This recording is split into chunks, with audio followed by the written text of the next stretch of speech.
Welcome to Let's Meet, produced by the WCICO. I'm your host, Alex. Today, we have a new guest in the studio. Hello, Maria. Could you introduce yourself to everyone, please? Hello, everyone. I'm Maria, and I'm from Russia. I have been living in Chongqing for the past 8 years. Thank you for sharing that with us, Maria, and welcome to the show.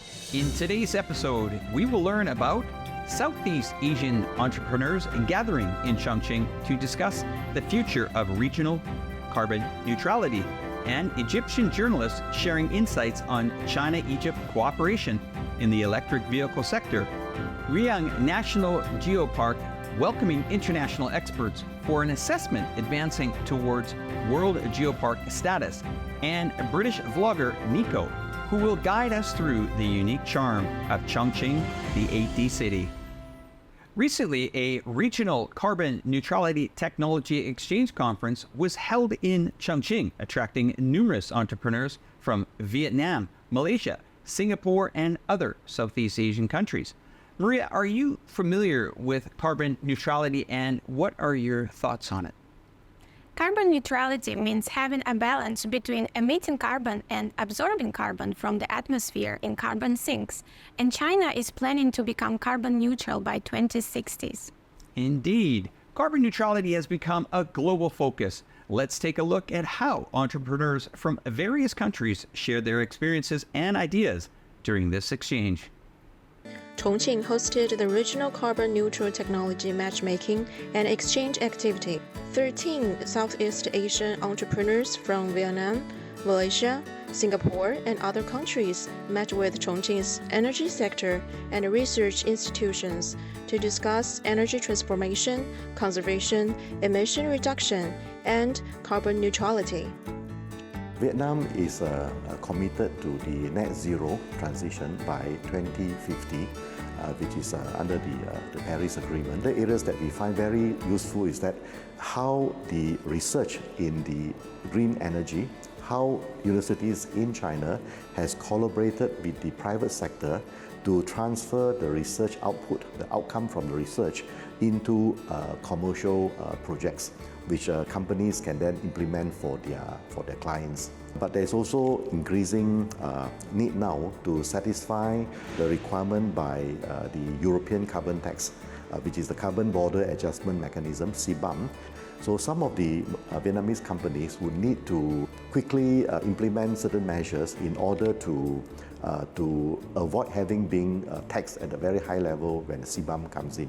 We have a lot of solar farms and also the commercial industry solar panels, but because of the excess energy produced during the day that could not be used, there is a need for energy storage system, which we find in China, the adoption of energy storage as part of the energy system is now very common, and the price level of energy storage has also reduced. So we would like to see how this can be implemented in Vietnam, so that the solar panel and energy storage system can come together in the energy efficient. We manage nearly 52 industrial parks across Vietnam, specializing in standard factories, high-standard warehouses, and custom factories. In the past 2 years, over 60% of our tenants have been Chinese investors. China's advancements in green and renewable energy have caught our attention.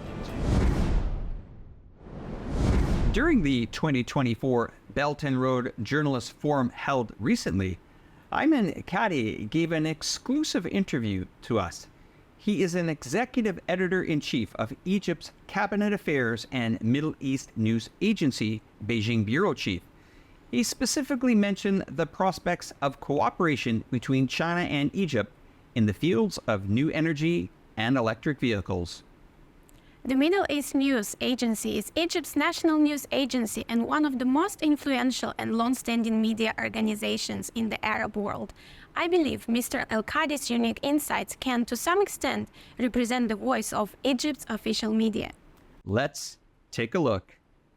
We know about China, Shanghai, Beijing, the big towns, but we didn't know that there is also a big and important places inside China like your town. So I think our job as a journalist or in the media to search and focus more and more about this opportunity and this beautiful and this kind of opportunity to cooperate with these places. I will talk about our country, Egypt. Egypt has a very big opportunity as the biggest country in the region in the Middle East. So there is in the trading thing, we can be the base of cooperation to send the goods, Chinese goods from this place to our country and from our country to the world and Africa. I think the cooperation between our two countries will be more and more development, and in the future will be huge because we have so many things to cooperate with.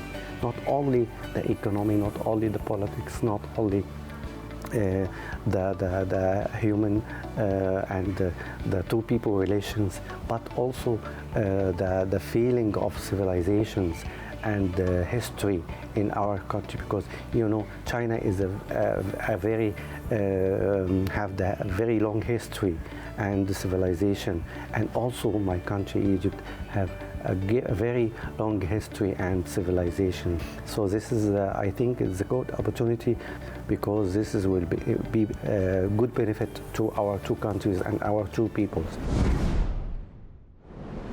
This year's Weiyang National Geopark was successfully shortlisted as a UNESCO World Geopark candidate, the only region in China to achieve this. Recently, an international team of experts visited Weiyang for an evaluation. Yunnan indeed has very rich geological resources, especially the Jurassic-era dinosaur fossil group. I hope Yunnan National Geopark will soon become part of the World Geopark Network. How will the international experts evaluate Weiyang National Geopark? Let's go and see. Located in Yunyang County, Chongqing Yunyang National Geopark is the only UNESCO World Geopark candidate in China in 2024. Recently, it received a site visit from the UNESCO World Geopark Assessment experts Mahito Watanabe and Rasanu Bari and reaped their high praise. The experts, by listening to the evaluation report, field inspection, data review, etc., concluded that Yunyang National Geopark has strong protection of geological relics, rich achievements in geological research and science popularization, well-developed infrastructure, great potential for tourism development, and clear popular science explanations. For example, when visiting the Geopark Museum, experts agreed that this museum may be small, but it has all the essentials which comprehensively demonstrates the various resources and elements of Yunyang National Geopark. Yunyang National Geopark covers a total area of 1,124.05 square kilometers, and the most critical resources are Jurassic dinosaur fossils in Yunyang Dinosaur National Geopark. Following the provisions of the World Geopark Management Scheme candidate, geoparks are required to have geological sites of global or international significance. Yunyang National Geopark holds Middle Jurassic dinosaur fossil groups, which is a newly discovered and rare concentration of dinosaur fossil groups in the world since the beginning of this century. These fossils are characterized by a large span of time, a wide and dense distribution, and a rich diversity of dinosaur species. Those make it a world-class dinosaur fossil site and make it unique in China. Besides, it has global comparative significance. This geopark contains 3 natural parks, 2 scenic spots, 1 nature reserve, and 2 national cultural relics protection units. There are 43 representative geological sites in this geopark, which can be categorized into 6 major types respectively are paleontology, geological profile geomorphological landscape, water landscape geological structure, and environmental geological sites. The geological relics are rich and varied with high scientific and ornamental value. We will continue to improve the infrastructure of Yunyang National Geopark, continue to do better in scientific research, popularization and education, continuously explore the value of dinosaur fossils and geological remains, effectively integrating geological sites, history humanity, and biodiversity, innovative international and domestic exchanges and cooperation, and boost Yunyang's cultural and tourism development to a new level. It is reported that the results of this selection will be announced in March next year. We believe that in the near future, Yunyang National Geopark will welcome tourists and scholars from all over the world with a brand new look. In today's Vloggers in Chongqing, British vlogger Nico uses her unique perspective and sharp insights to present us with a different view of Chongqing. Yes, from the long staircases to the Wanyuan elevators, from the cross-river cableways to the Panlong interchange, Nico captures the unique charm of these 3D cities through her lens. Let's take a look at her fascinating journey. Before I came to Chongqing, I asked my Chinese friends what to do in the city. They all replied, hot pot, the skyline, hotels. But they failed to mention one key detail. There are so many steps.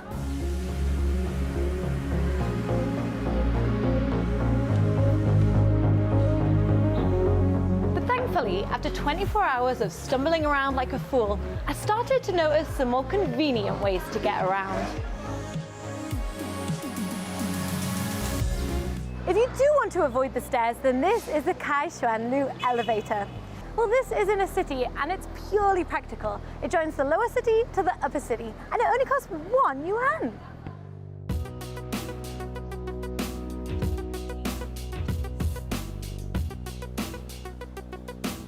The city planners of Chongqing have really embraced its geographical features, and there are multiple bridges and metro lines that go from one side to the other.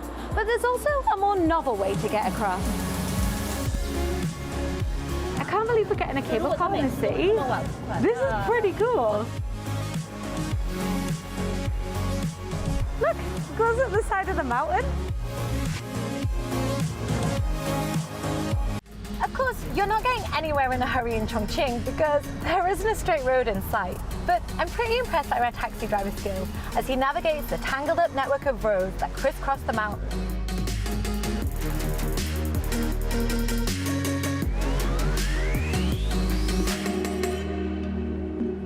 The cable car was awesome and whisked us across the river in no time at all.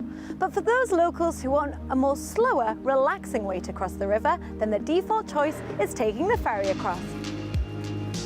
From the water, you can take in the best of Chongqing, the lights, the scenery, even the local life. In most cities, public transport is just an efficient way to get from A to B, whereas here in Chongqing, the journey around the city is just as enjoyable as any of the destinations themselves. Finally, in today's Trending Chongqing, a Chongqing native now living in the United States posted a video of Chongqing's nightscape, expressing how much the city has changed and progressed since he moved to the US. He said, none of the buildings in the background, nor the bridges, nor the train had existed in 1990 when I left for the US. He captured Chongqing's incredible transformation, leaving countless netizens in awe. One netizen marveled, Chinese cities look amazing, futuristic like a sci-fi film. Exactly. Another netizen commented, this is a matter of pride for your people. I believe this video not only showcases the beautiful night views of Chongqing, but also conveys the love and pride that people of Chongqing have for their hometown. It has shown the world the charm and vitality of Chongqing and makes us appreciate and love this beautiful city even more. Yes, I completely agree with you. That's all for today's program. Thank you to all our viewers for watching and supporting us, and thank you, Maria, for joining us. Thank you, Alex. Let's look forward to our next meeting. Let's meet, showcasing new Chongqing to the world. I'm your host, Alex. Thanks for watching. I'm Maria. Goodbye. Bye.